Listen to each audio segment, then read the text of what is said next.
আসসালামু আলাইকুম রহমতুল্লাহ। ভারত বাংলাদেশ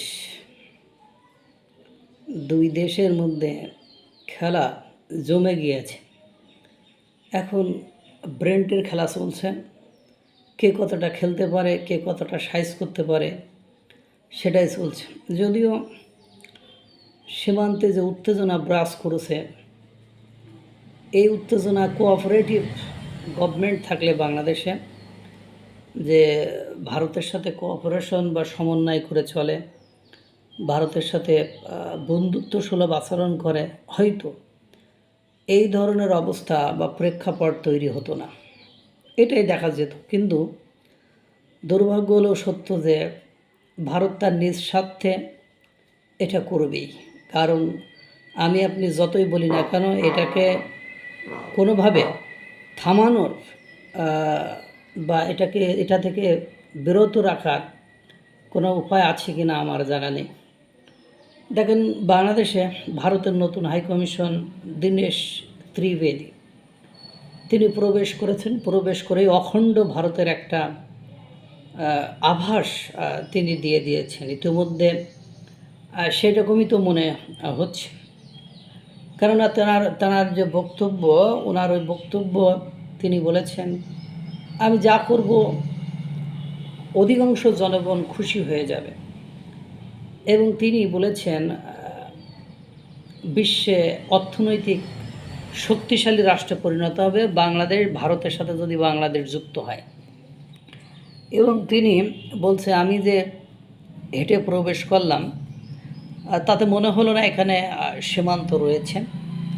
এবং তিনি ভারতের 140 কোটির সাথে বাংলাদেশের 20 কোটি যোগ করে বলছে, আমি যা করব বা আমরা যা করব তাতে করে এই 140 কোটি মানুষের অধিকাংশই খুশি হয়ে যাবে। তো 160 কোটি মানুষের অধিকাংশই খুশি হয়ে যাবে। তো 160 কোটি মানুষের অধিকাংশই খুশি হলে তা ভারতেইও তো বেশি, তাদের চাপ হয় অবশ্যই সংখ্যাগরিষ্ঠতার ভিত্তিতে জায়গা পাবে। তারপরে তিনি আকাশ বাতাসকে এক করে দেখছেন। অবশ্য বাংলাদেশ পারমাণবিক শক্তিশালী তো আর হতে যাচ্ছে না। বিশ্বের বুকে ভারতের সাথে যদি বাংলাদেশ যুক্ত হয়, তাহলে ভারত একটা পরাশক্তি হতে পারে বা ভারত কোনো কিছু করতে পারে, এরকম হতে পারে। মেসেজটা কিন্তু ক্লিয়ার এরকমই। এবং দেখেন, উনিও ঢুকছেন গতকালকে, শুক্রবার ছিল, শুক্রবারে উত্তর অঞ্চলে রামের মূর্তি নিয়ে পুরো বাংলাদেশে একটা বিদঘুটে উত্তেজনাকার পরিবেশ পরিস্থিতি সৃষ্টি হয়েছে। অর্থাৎ যে উত্তেজনা সৃষ্টি হয়েছে, সেই উত্তেজনা আসলেই একটা ভীতিকর পরিবেশ পরিস্থিতিতে গিয়েছে। কারণ সেখানে যারা বক্তব্য রেখেছে তাদের বক্তব্য একেবারে সাম্প্রদায়িক বক্তব্য। সেটি দ্বারা প্রতিবেশী রাষ্ট্রের সাথে উত্তেজনা সৃষ্টি এবং প্রতিবেশী রাষ্ট্র থেকে বড় ধরনের একটা ঝাঁকি, অর্থাৎ ভারত থেকে বড় ধরনের একটা ঝাঁকা এটা আসবে, এটা আপনারা বিশ্বাস করেন আর না করেন। কারণ অতি আপ্লুত হয়ে তারা মিছিল করার সময় তাদের যে ব্যানারে শ্রীরামের মূর্তি ছিল, সেই মূর্তিতে তারা জুতাপিটা করেছে এবং এটা মিডিয়াতে ছড়িয়ে পড়েছে। এবং তারা বলেছে বাংলাদেশে শুধু মসজিদ হবে, শিব মন্দির এগুলোকে গুড়িয়ে দিতে হবে, স্থগিত করেছে। এজন্য সরকারকে প্রশংসা করেছে এবং অনতিবিলম্বে এটা সরিয়ে অপসারণ করতে হবে, গুড়িয়ে দিতে হবে। আবার এক পক্ষ বলেছে মার্চ টু গাইবান্ধা শুরু করে দেবে তারা। অর্থাৎ রামের মূর্তি নিয়ে গতকালকে তারা যে অসহিষ্ণু, অসাম্প্রদায়িক বা সাম্প্রদায়িকতার যে পরিচয় দিয়েছে, সেটি বাংলাদেশের জন্য কখনোই মঙ্গলকর এবং কল্যাণকর হবে না।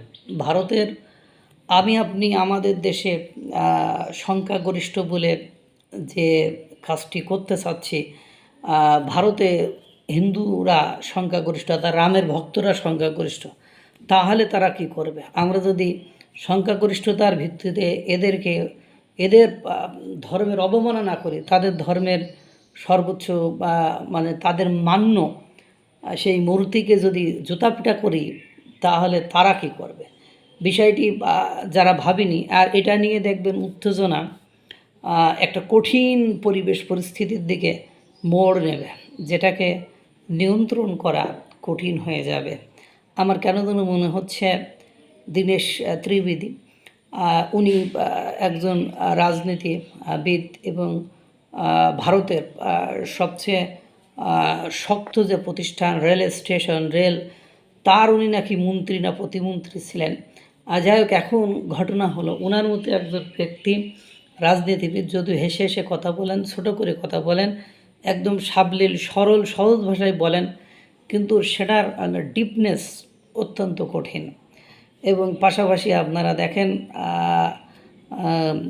আপনার প্রতিবেশী রাষ্ট্রগুলো কীভাবে উত্তেজিত, এবং চীন মানে সুযোগ সন্ধানী, তারা সবসময় সুযোগের সন্ধানে থাকে। যদি মনে হয় যে তাদের দিকে যাবে বা তাদের কোনো ক্ষতি হবে না, সেই ধরনের কর্মকাণ্ডে তারা ঝাঁপিয়ে পড়ে। আদারওয়াইজ অন্য সব সেক্টরে তারা হাত পা গুটিয়ে নিজেদেরকে রেখে দেয়। এবং আরও আপনারা দেখেছেন সীমান্তে কীভাবে পুশব্যাক নিয়ে উত্তেজনা হচ্ছে, সেটি আপনারা খুব ভালো মতো করে দেখেছেন। কিভাবে যে সীমান্তে বিজিবির সাথে সাধারণ জনগণ, যে বাংলাদেশের সাধারণ জনগণ যে তাদের সবজি, কাঁচামরিচ গাছ এগুলো তুলে নিয়ে আসতেছে, সেগুলো আপনারা দেখেছেন। সুতরাং পরিবেশ পরিস্থিতি দিনকে দিন অন্যদিকে মোড় নিচ্ছে বলে মনে হয়। একটু আগেই ভারতের এক সাংবাদিকের সাক্ষাৎকার নিচ্ছিল, আপনারা দেখলাম মঞ্জুরুল আলম পান্না ভাই মানচিত্রে। তো উনি ওই একই কথা বলেছে, ভারত তার স্বার্থে কাজ করে যাবে, সেক্ষেত্রে ঠেকানো বা রক্ষা করার খুব কঠিন হয়ে যাবে বলে মনে হয়। আল্লাহ তাআলা সকলকে ভালো রাখুক, সুস্থ রাখুক। আসসালামু আলাইকুম ওয়া রাহমাতুল্লাহ।